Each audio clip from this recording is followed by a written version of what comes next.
मित्रहरू, आज 2082 साल जेठ महिनाको 16 गते श्रम संस्कृति पार्कको दुईटा पुल, एउटा फ्लावर ब्रिज र अर्को चाहिँ मितेरी पुल जोगाउनका लागि दिनभरि श्रम गरेर भर्खर आइपुग्दैछु बिहान 7 बजेदेखिको। र जनताको लागि यसरी काम गर्न पाउँदा, देशको लागि काम गर्न पाउँदा साह्रै खुसी पनि हुन्छ हैन। 1 2 3 4 5 6 7 8 वटा ठाउँमा सिमेन्टले दुलो पनि परेको छ हातहरु हैन।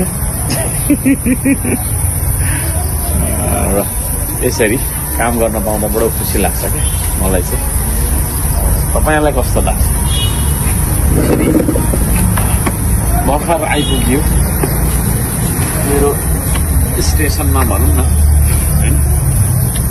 स्टेसनमा यहाँ अलिकति चिया खानु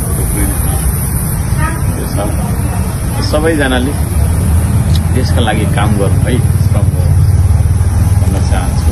सबैजना मिलेर देशलाई बनाउनु ल। Thank you.